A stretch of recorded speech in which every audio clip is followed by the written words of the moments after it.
Alfredo Di Stéfano, the ultimate football icon. Early life and beginnings in Argentina. Alfredo Di Stéfano was born on July 4, 1926 in the vibrant city of Buenos Aires, Argentina, into a family that would unknowingly foster one of football's most iconic talents. His father, also a footballer, instilled a love for the sport early on in Alfredo's life. The young Di Stefano's natural footballing abilities were evident from the very beginning. Growing up in the La Paternal district of Buenos Aires, he began his footballing journey in the streets of the city, playing in informal games with his friends, often using improvised goals and makeshift balls. This environment helped shape his distinctive playing style, which would later bring him to international prominence. His first foray into organized football came when he joined the youth ranks of River Plate, one of Argentina's most renowned clubs. Though he was still a teenager, Di Stefano already showed remarkable potential, with his incredible balance, vision, and technical skill on the ball. However, he faced early setbacks. After spending several years in River Plate's youth system, he was initially overlooked for a place in their first team. However, his resilience paid off when, at the age of 18, he joined the senior squad. Rise to prominence in Argentina and Colombia. In the early stages of his career, Di Stefano's career took an unexpected turn. After his time at River Plate, he briefly played for Huracan before moving to Colombia to join the fledgling Colombian club, Millonarios, in 1949. This period marked a crucial turning point in his career. At Millonarios, Di Stefano's performances became legendary. The club was one of the most dominant teams in Colombia, and Di Stefano's natural flair, technique, and leadership made him the centerpiece of their success. Di Stefano's time in Colombia was not just about personal development but also about expanding his horizons. He won numerous league titles with Millonarios and gained a reputation as one of the best players in South America. His performances also earned him a call-up to the Colombian national team, and his international career began to take shape, although this was not without its complications. Political issues at the time prevented him from playing in official international competitions with Colombia, but his talent was undeniable. His time at Millonarios, however, helped set the stage for his legendary status in the world of football. The move to Real Madrid. The birth of a legend. In 1953, the footballing world witnessed a historic event that would forever change the course of the game. Di Stefano signed for Real Madrid, one of Europe's most prestigious clubs, but the transfer was complicated.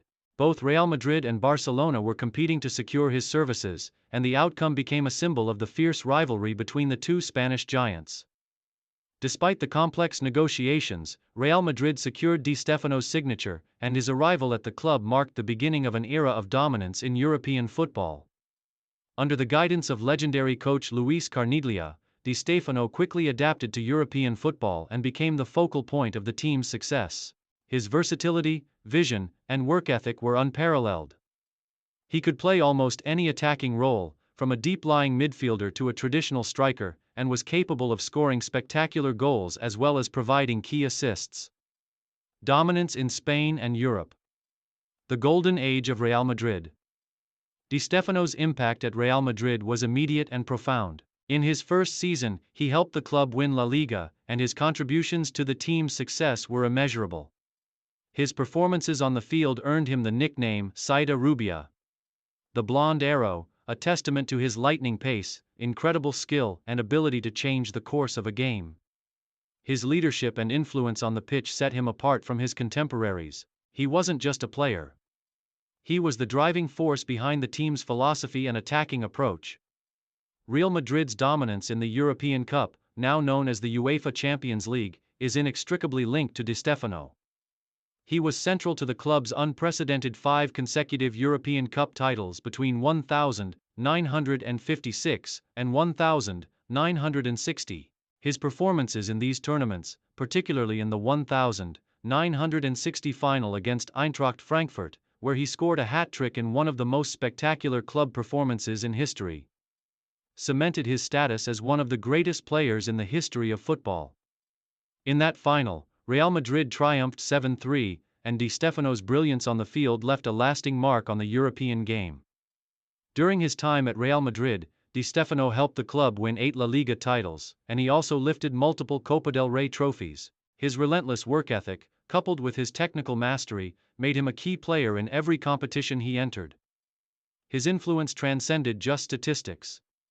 He was a player who inspired his teammates, elevated the level of play at the club, and helped establish Real Madrid as the most successful club in Europe during his era.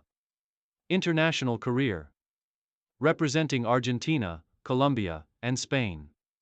While Di Stéfano's club success was unparalleled, his international career was far more complicated. As an Argentine by birth, Di Stéfano was eligible to play for Argentina, but his career in South America was largely restricted due to the political circumstances surrounding his time in Colombia. He was not able to play for Argentina at a World Cup, and his involvement with the Colombian national team was limited due to a ban on foreign players in official FIFA tournaments at the time. In 1957, Di Stéfano obtained Spanish citizenship, which allowed him to play for Spain. He went on to represent the Spanish national team in international competitions, although his international career with Spain was relatively brief. Nonetheless, his time with Spain was marked by high expectations, but Di Stéfano's international career never reached the heights that his club success did. Despite this, his status as one of the best players in the world was unquestionable. And his influence on international football cannot be overstated. Retirement and legacy. The end of an era. After a remarkable career at the top level, Di Stéfano retired from professional football in 1966. His playing style had evolved over the years. From a dazzling winger to a more mature and strategic player who could control the tempo of the game from midfield. His retirement marked the end of one of the most remarkable playing careers in football history.